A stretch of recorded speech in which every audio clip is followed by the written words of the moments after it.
Hello everyone, you are welcome to my science class.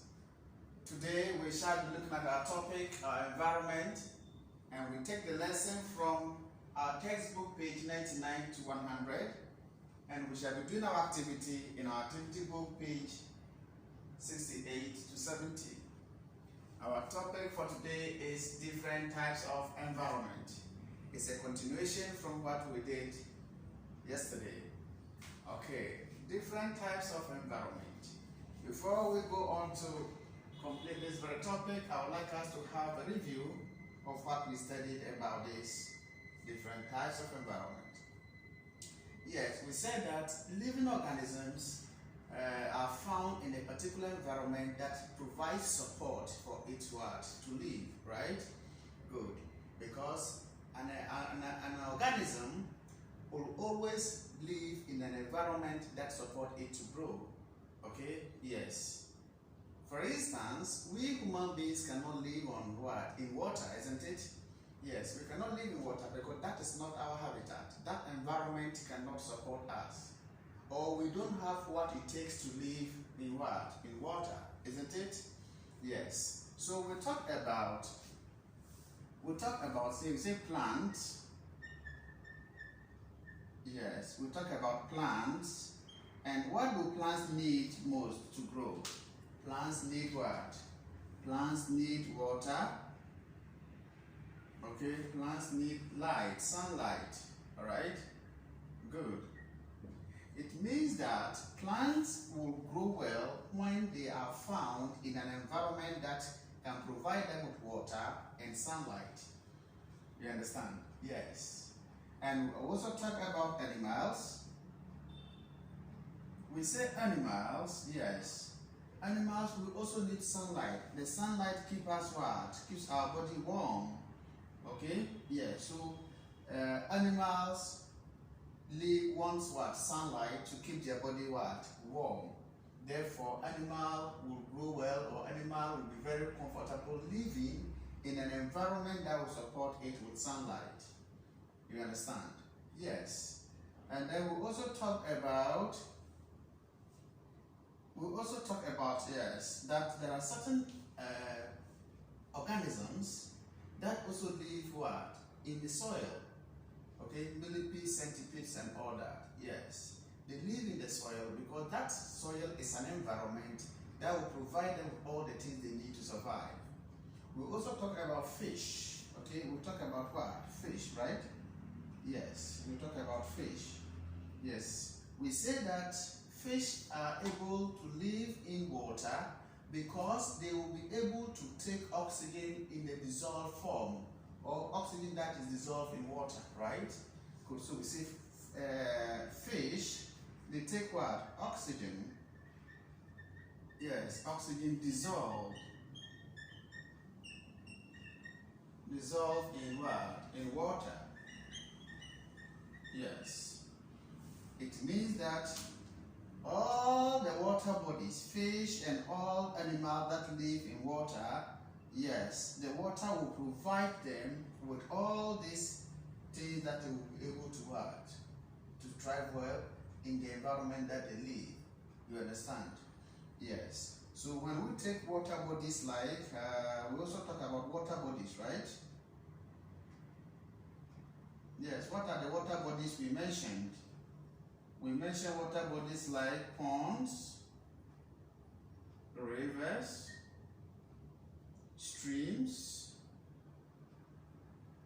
okay, lakes, etc., oceans and all that.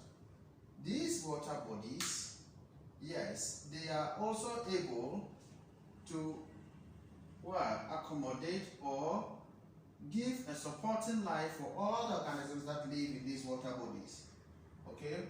Yes, fishes, all the fish that you can think of. And then even plants and animals. There are certain plants that also live in water, because those plants will also take carbon dioxide in a dissolved water, that dissolved in water. Okay? So plants, as fish or animals that live in water, take in oxygen that is dissolved in water. Plants that also live in water or underwater also taking carbon dioxide that is dissolved in water. So we say that these are the features, or these are the characteristics of organisms that could live in a particular environment. Okay, yes. So we are continuing this topic today by looking at it from our textbook page 99 to 100. Yes, can you open with me to page 99 to 100? There, page 99 says, yes, we're going to look at some animals. Alright, some animals do not like to stay in the light. Okay, they live in dark places. Alright, so we say that some animals, but we say that animals, yes.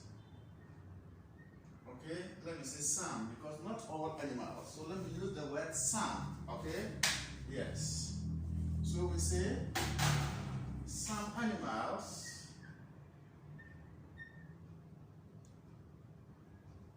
some animals live, okay, in dark caves. Dark, okay, they live in dark caves. Yes. You only see them, yes, you will never see them during the day. You only see them at night, going out to look for food. Okay? Yes. And that is example of what? Bat. You know bat? Yes. Bat.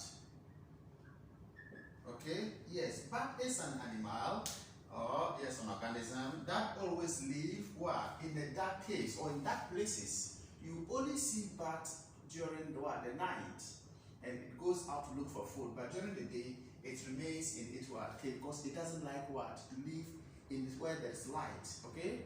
Yes. So those animals, they are sensitive to light. Alright? Yeah, they don't like to live at where light is.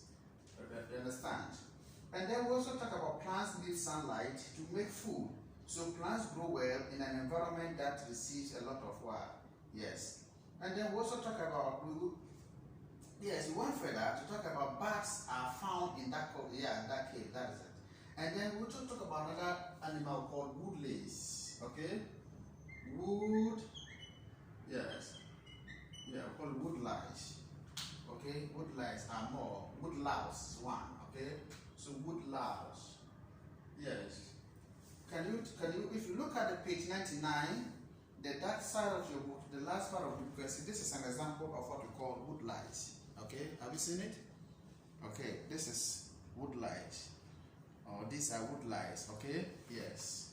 So these woodlice, they always find themselves what? Under the soil or in a what? Where there is rotten what?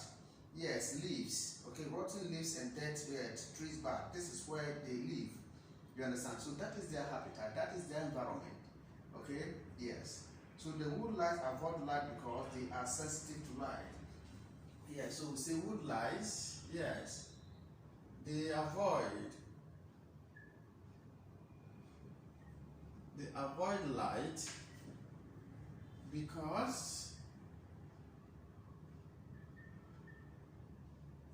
they are sensitive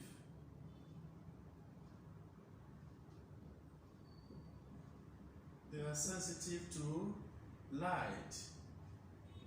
Yes, sensitive to light. Okay, they are sensitive to light. It means that they cannot adapt light. They don't have features to live in where there is what? Light. It means that when they are exposed to light, they don't what? Like it. So they are sensitive to light. So they are found in the soil and are rotten leaves. So where do they live? Okay, we say they are found in the soil. Good. So they are found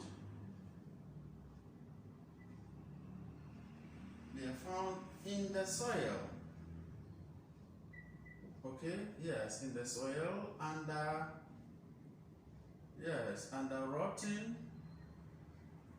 rotten leaves. So this is the environment for woodlice. Okay, and then we move further to page 100. We talk about desert. You know desert? Yes. When we talk of desert. Yes. Let me ask you, what is desert? Desert simply means a land that is barren, we call it a barren tract of land. A very big land, that is what? That has no plants and no trees, and that place doesn't rain. We don't receive much rainfall. You can only receive one rainfall for the whole year. Okay? Only sun. You don't see trees, you don't see nothing. We call it barren. Barren means like something that cannot what? Produce. Okay? The land cannot produce vegetable plants, and the land cannot produce anything because there's no rainfall. Okay, so a desert is a barren tract of land, and there are animals that live in desert. Now let's take example, camel. Camel live in a desert. Okay, you ask yourself, if camel live in a desert, then how does it get water to drink? See, camel can take about 100 liters of water at one time, 100 liters of water. So when it takes much water like that, it stores the water, and it can walk to a very long distance without thinking of drinking water. You understand? Yes. So that is the special features a horse has, or a camel has, that makes it able to live in the desert. You understand? Good. So we say that, let's simply put, that a desert has very high temperature and what? And receives very little rainfall. Okay? So high temperature, okay? So let me say, right, a desert is a barren land. Is a barren, yes, a barren what? Land. Okay, it has high temperature. High temperature, it means that the temperature, yes, at a desert is very high. Okay, yes, it has high temperature, yes, it has high temperature, and receives very little rainfall, and receives very little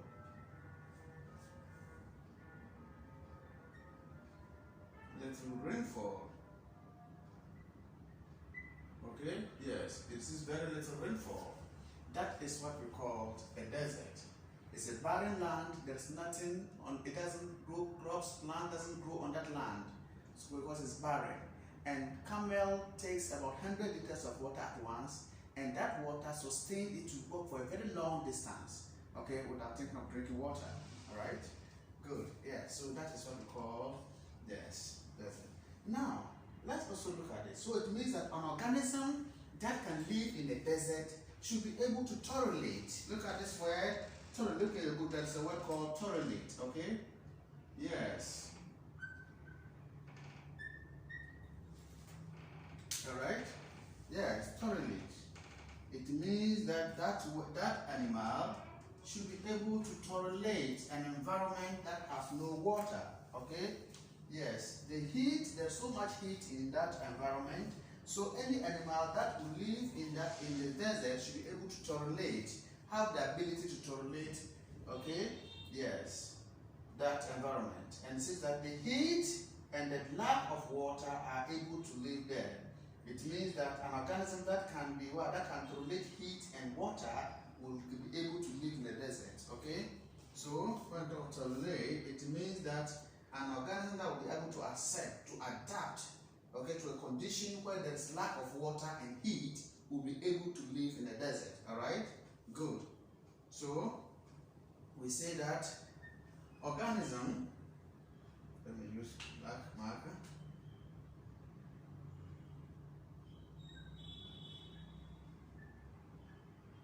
Organism that will be able to tolerate heat and lack of water. Lack of water means no water. The word lack of what? Water. Yes, can live in the desert.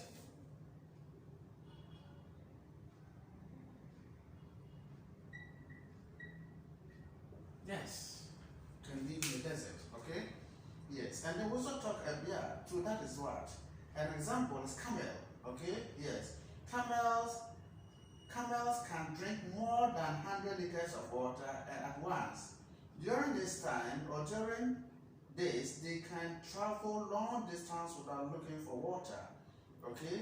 And let's example, because another one, the needle grass has long roots that can also go down deep down the ground to pick water from there. So we call it, these are the two animals.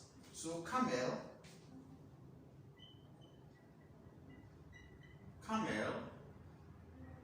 and there's one thing we call the camel. Yes, camel and needle grass.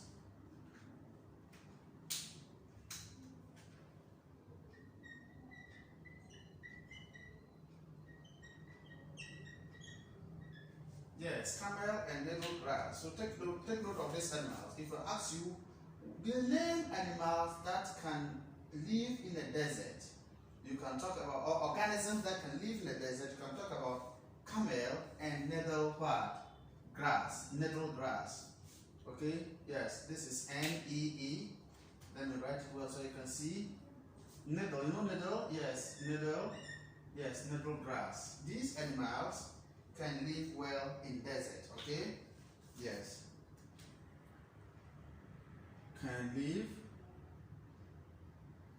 in desert. Yes, they can live in desert. Yes. So that is that. Now let's have a, okay, so what we're talking about is a continuation of our previous lesson, and we see that some animals live in dark caves. Okay, example is what? Bat. And then we come to wood lice. Wood lice, we see that they avoid light because they are sensitive to light. They are found in soil and rotting leaves. And then we come to desert. This is also another environment. Okay, a desert is an environment.